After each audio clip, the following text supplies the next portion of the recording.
Hello everyone, welcome to global online. This is Ankita Sood and जैसा कि students आप सभी जानते ही हो कि आज 20 सितंबर है एंड आज से ही यूजीसी नेट फेज 2 एग्जामिनेशन शुरू हो चुके हैं। आज पहला एग्जाम था, शिफ्ट 1 ऑलरेडी हो चुकी है। इस वीडियो में मैं आप सभी को बताने वाली हूँ डिटेल्ड एनालिसिस एंड रिव्यू की एग्जैक्टली 20 सितंबर शिफ्ट 1 यानी कि मॉर्निंग शिफ्ट में किस यूनिट से किस तरह के एंड किस लेवल के क्वेश्चन पूछे गए थे। तो पेपर पेन लेकर के आप लोग हर एक चीज को नोट जरूर कीजिएगा, क्योंकि एक्सपेक्टेड ये रहता है कि जो फर्स्ट शिफ्ट में पूछा गया था बाकी के शिफ्ट्स में भी वही लेवल रहता है, उसी तरह के क्वेश्चंस जनरली पूछे जाते हैं। बहुत इंपॉर्टेंट वीडियो है, एंड तक इसको जरूर देखिएगा। इसके साथ ही स्टूडेंट्स, बाकी के जो अपकमिंग एग्जाम्स हैं उनकी प्रिपरेशन आपकी अच्छे से हो, इसके लिए हमारी ग्लोबल ऑनलाइन की टीम आपके लिए यूजीसी नेट पेपर 1 का एक क्विक रिवीजन पीडीएफ लेकर के आई है। ये पीडीएफ गारंटेड है, 100% अपडेटेड है। इसमें आपको 2000 प्लस एमसीक्यूज मिलेंगे। 100% गारंटेड है कि ये questions as it is exam में आएंगे। आपको पता है पेपर 1 कॉमन होता है, हिंदी इंग्लिश दोनों लैंग्वेजेस में पूछा जाता है। इस पीडीएफ में भी आपको इंग्लिश और हिंदी दोनों ही लैंग्वेजेस में क्वेश्चंस मिलते हैं, जो कि आपको 1 से 2 दिन में भी पेपर 1 की तैयारी में बहुत हेल्प करते हैं। करंट अफेयर्स भी आपको इसमें मिलेंगे, जो कि एज इट इज एग्जाम में पूछे जाते हैं। आज की मॉर्निंग शिफ्ट में भी जो करंट अफेयर्स पूछे गए थे वो ऑलरेडी हमारी इस करंट अफेयर्स की सीरीज में हैं। तो आप देख सकते हो कितने एक्सपेक्टेड क्वेश्चंस हम आपके लिए लेकर आते हैं। साथ ही आपको previous year questions, most repeated and most expected questions की सीरीज इसमें मिलती है, सो दैट आपको एक आइडिया हो जाए कि किस तरह से किस डिफिकल्टी लेवल के क्वेश्चंस जनरली पूछे जाते हैं। इस पीडीएफ को ज्वाइन करने के लिए स्क्रीन पर दिए गए इस नंबर पर व्हाट्सएप की हेल्प से कॉन्टैक्ट कीजिए, एंड इसके लिए आपको फीस पे करनी है सिर्फ एक ही बार, वो भी सिर्फ 599। बढ़ते हैं अब अपने सेशन की ओर, जिसमें मैं आपको बताऊंगी मॉर्निंग शिफ्ट में कौन कौन सी यूनिट से किस किस लेवल के एंड किस तरह के क्वेश्चंस पूछे गए। तो सबसे पहले स्टूडेंट्स, अगर हम लोग बात करें फर्स्ट यूनिट से शुरू करते हैं, तो पहली यूनिट है हमारी टीचिंग एप्टीट्यूड। टीचिंग एप्टीट्यूड में अगर हम बात करें, सबसे ज्यादा questions assertion reason based questions आए थे। आप लोगों को मैंने बहुत बार बताया है, तृप्ति मैम की क्लास में भी आपने देखा होगा कि असर्शन रीजन बेस्ड क्वेश्चंस को किस तरह से हम शॉर्ट ट्रिक्स के साथ सॉल्व कर सकते हैं। ये क्वेश्चंस आए थे जिसमें कि बेसिकली बेसिक जो कैरेक्टरिस्टिक्स होती है टीचिंग की, उससे रिलेटेड क्वेश्चन पूछा गया था। एक क्वेश्चन यहाँ पे पूछा गया था, टीचर और स्टूडेंट के बीच में एक क्लास में अच्छा रिलेशन कैसे हो सकता है। ये एक स्टेटमेंट बेस्ड क्वेश्चन था। मल्टीपल कंडीशंस दी थी कि अगर एक टीचर एक स्टूडेंट का रिलेटिव है तो क्या क्लासरूम एनवायरनमेंट अच्छा होगा। अगर एक टीचर एक स्टूडेंट को गुस्से से पढ़ाता है, मार पीट के पढ़ाता है, तो क्या वो एक अच्छा तरीका है। इस तरह की स्टेटमेंट्स दी थी। आपको बताना था कोड्स के साथ कि कौन सी स्टेटमेंट्स ट्रू हैं, कौन सी फॉल्स हैं। ठीक है। नेक्स्ट यहाँ पे पूछा गया था कि टीचिंग में अगर कोई बच्चा अगर क्लास में आपकी बात नहीं सुन रहा है, आप उसको बार बार पढ़ा रहे हो, तो आप कैसे उस चीज को हैंडल करोगे, यानी कि मेथड्स ऑफ टीचिंग से एक क्वेश्चन यहाँ पे पूछा गया था। एज इट इज क्वेश्चन तो स्टूडेंट्स को हालांकि अभी याद नहीं है, उन्होंने थोड़ा थोड़ा जो आइडिया उनको थोड़ा थोड़ा माइंड में अभी रहा है, उन्होंने बताया है, तो हम एज इट इज क्वेश्चंस आपको यहाँ पे नहीं बता पा रहे हैं। बस एक टॉपिक है, एक सेक्शन है जो कि आपको पता होना चाहिए, जो कि आपको रिवाइज करके जाना है। ठीक है। उसके बाद फिर आता है कि टीचिंग को सक्सेसफुल बनाने के लिए हम आईसीटी यानी कि कंप्यूटर्स का यूज कैसे कर सकते हैं। ये एक क्वेश्चन एग्जाम में पूछा गया था टीचिंग एप्टीट्यूड से। अगर हम लोग ओवरऑल बात करें तो कॉन्सेप्ट्स बहुत इजी थे, बट क्वेश्चंस को थोड़े से ट्रिकी वे में यहाँ पे पूछा गया था इस यूनिट में। ठीक है। स्टूडेंट्स, आप लोगों ने इस चीज का थोड़ा सा ध्यान रखना है कि क्वेश्चंस इजी आ रहे हैं, इजी टू मॉडरेट था। ठीक है। टीचिंग एप्टीट्यूड हमारा अगर हम बात करें तो इजी टू मॉडरेट यहाँ पे क्वेश्चंस थे, बस थोड़े से ट्रिकी थे। असर्शन रीजन की आप लोग प्रैक्टिस कर लीजिए, अगर आपके एग्जाम के लिए अभी 1 से 2 दिन भी बाकी है तो। राइट। नेक्स्ट फिर अब हम बात करते हैं रिसर्च एप्टीट्यूड की। रिसर्च एप्टीट्यूड भी काफी मॉडरेट लेवल का ही पेपर यहाँ पे पूछा गया था। ठीक है। इसमें भी सबसे पहले तो मैं यही बोलूंगी कि असर्शन रीजन बेस्ड क्वेश्चंस पूछे गए थे। ठीक है। आपको पता है कि teaching aptitude, research aptitude and logical reasoning NT की मोस्ट फेवरेट यूनिट्स हैं। वैसे ही यहाँ पे भी इस शिफ्ट में हुआ, सबसे पहला क्वेश्चन जो पूछा गया था वो रिसर्च एथिक्स से पूछा गया था। वो कुछ इस तरह का क्वेश्चन था कि अगर एक पर्सन रिसर्च एथिक्स में, ठीक है, रिसर्च करते समय एथिक्स को अच्छे से फॉलो नहीं करता है, नैतिकताओं को अच्छे से फॉलो नहीं करता है, तो उसको क्या कर सकते हैं, कौन कौन सी चीजें उसके साथ हो सकती हैं। दूसरा क्वेश्चन यहाँ पे रिसर्च से स्टेप्स ऑफ रिसर्च से पूछा गया था। ठीक है। स्टेप्स ऑफ रिसर्च में जनरली पहला स्टेप पूछा जाता है जो कि होता है फॉर्मुलेशन ऑफ जो भी हमारे पास होता है प्रॉब्लम। ठीक है, उस तरह से क्वेश्चंस पूछे गए थे, हमें यहाँ पे उन स्टेप्स को अरेंज करना था। असर्शन रीजन बेस्ड क्वेश्चन ज्यादा थे। ठीक है, यही चीज याद रखनी है। असर्शन रीजन में बेसिकली कैरेक्टरिस्टिक्स पूछे जाते हैं, जैसे यहाँ पे भी कैरेक्टरिस्टिक्स थे, यहाँ पे भी कैरेक्टरिस्टिक्स है। ठीक है। एंड यहाँ पे हमेशा मैंने आपको बताया है, जो बड़े बड़े ऑथर्स हैं, जो बड़े बड़े फिलोसोफर्स हैं, उन्होंने रिसर्च से रिलेटेड क्या क्या डेफिनेशंस दी हैं, वो क्वेश्चंस एग्जाम में पूछे जाते हैं बहुत बार। तो इस बार भी ऐसा ही हुआ। एक क्वेश्चन पूछा गया था, एक ऑथर का नाम दिया गया था एंड नीचे डेफिनेशंस दी गई थी 4। आपको बताना था कि इन ऑथर ने कौन सी डेफिनेशन हमें दी है रिसर्च की। ठीक है। उसके बाद फिर एक क्वेश्चन आया था हमारा रिसर्च इथिक्स से रिलेटेड, ये मैं ऑलरेडी बता चुकी हूँ। एक क्वेश्चन आया था हमारा सैम्पलिंग से रिलेटेड, जिसमें कि प्रोबेबिलिटी सैम्पलिंग के ही एक टाइप का रियल लाइफ एग्जाम्पल हमारे साथ शेयर किया था। राइट, सो इस तरह का एक क्वेश्चन था।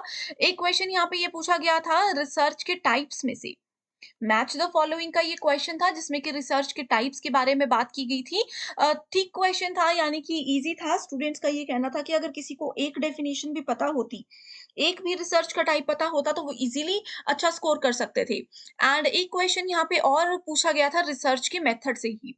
ठीक है, जैसे कि एक्शन, डिस्क्रिप्टिव, डायग्नोस्टिक, इस तरह के क्वेश्चंस जो होते हैं, ये एक रियल लाइफ एग्जांपल टाइप का क्वेश्चन था। एज इट इज हमारे स्टूडेंट्स को वो चीज याद नहीं है, उन्होंने सिर्फ इसीलिए ये एक आइडिया सा हमें दिया है। नेक्स्ट यूनिट की बात करते हैं, अगर हम लोग रीडिंग कॉम्प्रिहेंशन आरसी यूनिट की। आरसी यूनिट इतना ज्यादा इजी था कि स्टूडेंट्स बोल रहे हैं कि 10th प्लस 2 का स्टूडेंट भी अगर कोई होता तो वो भी इसको इजीली सॉल्व कर देता। मतलब अगर क्वेश्चन आप पहले पढ़ते हो, उसके बाद पैराग्राफ पे जाते हो, मैंने आपको बताया था कि क्वेश्चन में एक स्टेटमेंट होती है, एक वर्ड होता है, जिसको कीवर्ड मान करके हम पैराग्राफ में ढूंढते हैं। तो उनका कहना था कि एज इट इज उस कीवर्ड की हेल्प से हमने क्वेश्चंस को सॉल्व कर दिया है। नेक्स्ट अगर हम बात करें, आई होप स्टूडेंट्स ये सारी चीजें जो मैं आपको नोट करवा रही हूँ, आप इनको लिख रहे हो एंड रिवाइज जरूर कीजिएगा। बहुत बार ये चीजें एज इट इज पूछी जाती हैं। ठीक है, अब डीआई की बात पहले करते हैं, ये है यूनिट नंबर 7। ठीक है, डीआई की अगर बात करें तो ये थोड़ा सा वैसे तो इजी था। रेशियो एंड प्रोपोर्शन पे बेस्ड यहाँ पे क्वेश्चंस पूछे गए थे, थोड़ा इजी यहाँ पे स्टूडेंट्स ने इसको बताया है। बट कुछ स्टूडेंट्स इसको डिफिकल्ट भी बोल रहे थे, क्योंकि ये काफी ज्यादा कैलकुलेटिव था। क्वेश्चन इजी था बट कैलकुलेशंस थोड़ी ज्यादा थी, तो आप कोशिश कीजिए कि आपकी कैलकुलेशन आप अच्छे से करो, थोड़ा फास्ट कैलकुलेट करने की प्रैक्टिस करो। ठीक है, एंड वैसे जनरली ये ज्यादा डिफिकल्ट लेवल का नहीं था। ठीक है, ये अभी तक मैंने आपको 4 यूनिट्स बताई है। अब इसके बाद 5th यूनिट में आपको बताने वाली हूँ कम्युनिकेशन। उस पे जाने से पहले स्टूडेंट्स, यूजीसी नेट पेपर 2 आपको पता है कि ये हमारा सब्जेक्ट रिलेटेड पेपर होता है। इस पेपर को आपने पोस्ट ग्रेजुएशन में पढ़ा है, इसमें टोटल 100 क्वेश्चंस पूछे जाते हैं। तो इसकी हेल्प से आप लोग इजीली अपना जेआरएफ का ड्रीम पूरा कर सकते हो, क्योंकि इसमें स्कोर आप अच्छा कर सकते हो। यूजीसी नेट पेपर 2 का complete study material global online की टीम आपके लिए लेकर आई है, जो कि 100% गारंटीड है एंड 100% अपडेटेड है। ये स्टडी मटेरियल में हम आपको full syllabus notes and most expected MCQs देते हैं। जनरली इसकी फी है 1700 रुपीज, लेकिन क्योंकि अभी एग्जाम्स चल रहे हैं, हम चाहते हैं कि स्टडी मटेरियल का बेनिफिट उठा के हर एक स्टूडेंट अपना ड्रीम पूरा कर सके, तो इसके लिए हम आपको देते हैं फ्लैट 25% ऑफ, यानी कि ये स्टडी मटेरियल आपको मिलता है सिर्फ 1275 रुपीज में। इसको ज्वाइन करने के लिए स्क्रीन पर दिए गए नंबर पर व्हाट्सएप की हेल्प से आप कॉन्टैक्ट कर लीजिए।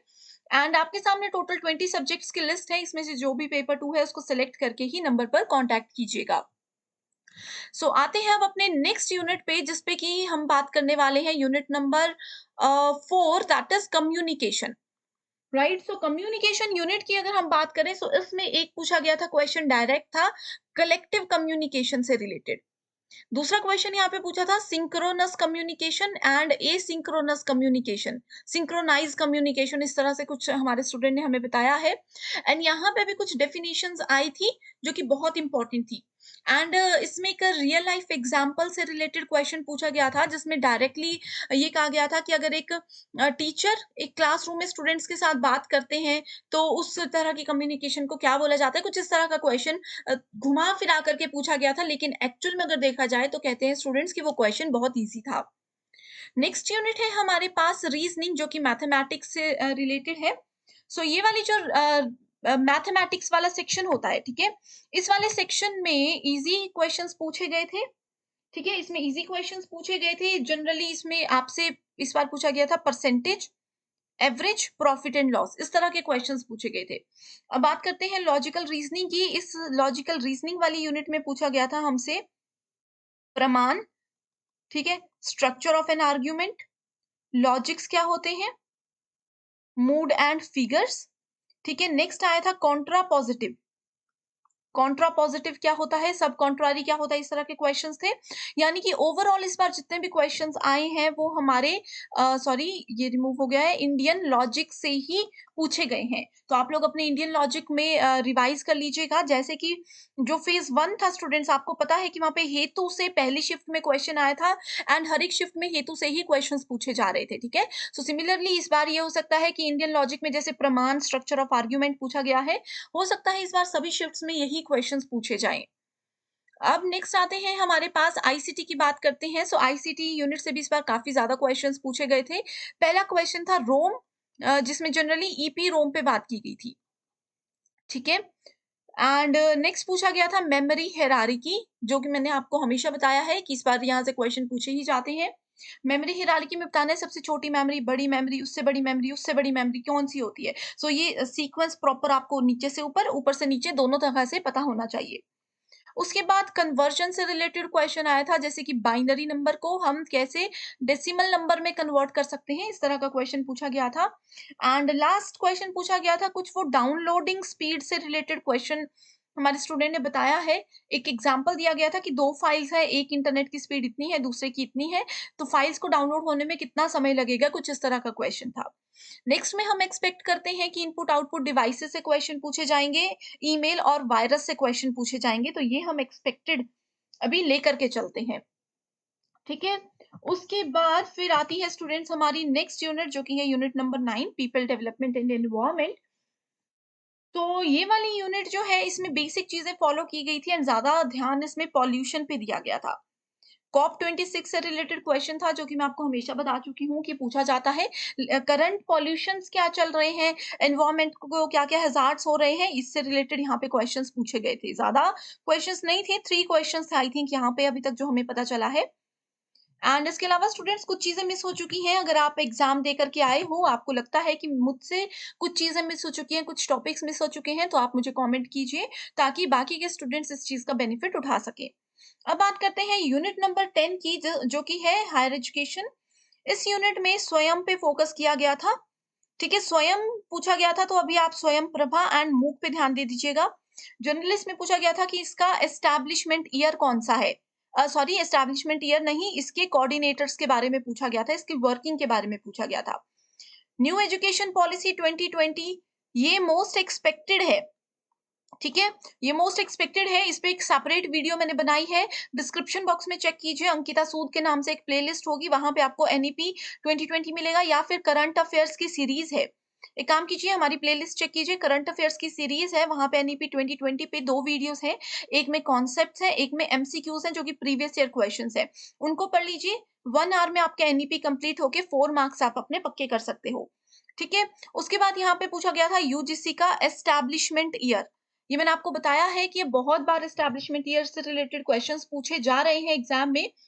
खास करके यूजीसी का क्वेश्चन हर बार आता है कि यूजीसी के क्या रोल्स हैं, क्या रेगुलरिटीज हैं, क्या रिस्पॉन्सिबिलिटीज हैं।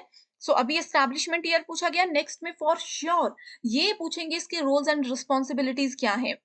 सो अभी देखो यहाँ तक मैंने आपको बता दिया। अब हायर एजुकेशन में एक्सपेक्ट हम कर रहे हैं एस्टैब्लिशमेंट ईयर किसका, आईसीएसएसआर का, आईसीपीआर पीआर का, और इन चीजों के एस्टैब्लिशमेंट ईयर्स हम एक्सपेक्टेड कर रहे हैं।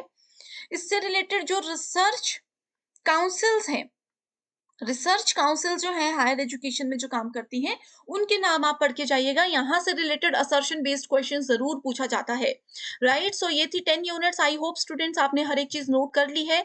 कोई चीज मिस हो चुकी है, कोई गाइडेंस आप चाहते हो, या इन टॉपिक्स में से कोई टॉपिक आपका मिस हो चुका है, तो आप मुझे कॉमेंट कीजिए, मैं जल्दी से जल्दी आपकी रिक्वेस्ट पे वो वीडियो जो है जरूर आपके लिए लेकर आऊंगी। So thank you so much for watching this video and I wish you all the very best. तो स्टूडेंट जल्दी से पेपर 1 पेपर 2 को ज्वाइन कर लीजिए। एज इट इज जो क्वेश्चंस एग्जाम में पूछे गए हैं, हमने इस अकॉर्डिंग ही आपकी प्रिपरेशन करवाई है, तो जल्दी से इसको ज्वाइन कर लीजिए। Thank you so much and I wish you all